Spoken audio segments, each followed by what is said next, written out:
The very last verse of Psalm 29 is a very significant promise from God. The Lord blesses his people with peace. And you know why it's a significant promise.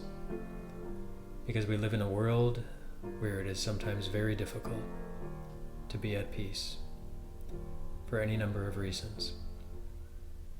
And to think about how the Lord blesses us with peace, I want you to put yourself in the sandals of the Israelites as they were escaping from the Egyptians. So go back into the book of Exodus, and the Israelites have been slaves in Egypt for over 400 years, and God sends Moses, the great deliverer, and through some back and forth between Pharaoh and Moses, eventually Pharaoh lets the people go, and the Israelites, they go out and they start going into the wilderness on their way to the promised land, and they're feeling very, very good until they realize that Pharaoh changed his mind about letting them go, and he started coming after them with his big old army, and they got very, very scared, and they came up to the waters of the Red Sea, and they were too deep for all of them to cross safely, and then there comes the Egyptian army behind them, and they're feeling trapped. And they say, Moses, why did you do this? Why did you bring us here to die? And Moses says, you don't need to be afraid. You only need to be still, because today the Lord is going to fight for you. And that's when the Lord opens up the waters of the Red Sea. Moses invites them to go on in and start walking through. They start walking through on dry ground. While they're walking through, God puts a big cloud between them, the Israelites, and the army that's coming after them, so they're not able to pass through, so that the Egyptians aren't able to follow them. And then once the Israelites get all the way across and they get onto the shore, when the last Israelite, all the men, all the women, all the children, all the everything, all the everyone, they're standing there safely on the shore, and they turn around. That's when the cloud is lifted up, and the Egyptians start pursuing them, walking through the same waters that they were just walking through, but God brings the waters on crashing down on top of them and eliminates the threat, and they are safe.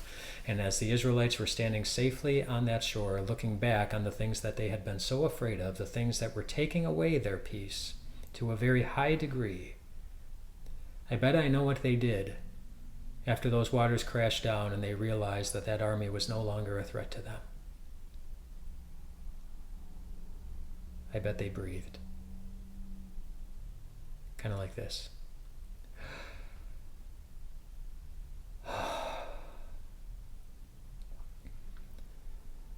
Kind of breath you breathe when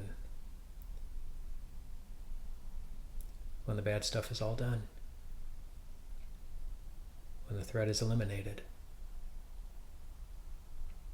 when they were no longer slaves and the enemy wasn't coming after them.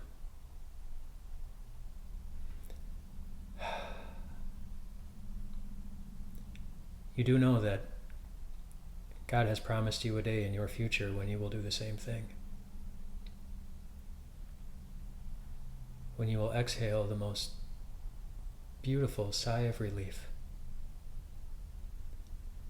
It's a day when, in the words of Scripture, the old order of things has passed away. It's from Revelation 21.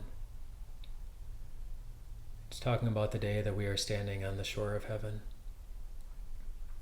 safe with Jesus, in a place where there is no more death, or crying, or deep heartfelt mourning, or any kind of pain. Not the pain that come from all the owies and the hurts that we get down here on earth. And not even the pain of guilt anymore, because you'll be living in the presence of the one who declared you to be forgiven.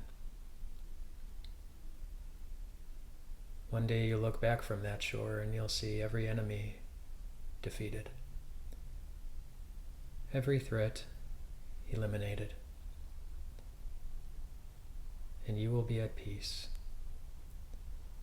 And it's a neat gift that God gives us, knowing that it's coming, because it allows us to be exactly where we are, still in the middle of all of these things tonight,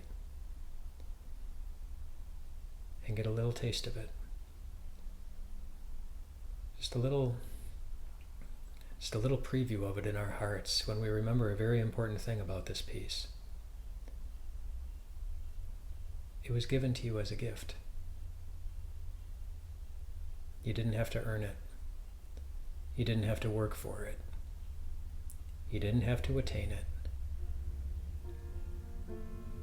It's a gift that has already been given through Jesus and his perfect work by his perfect merit.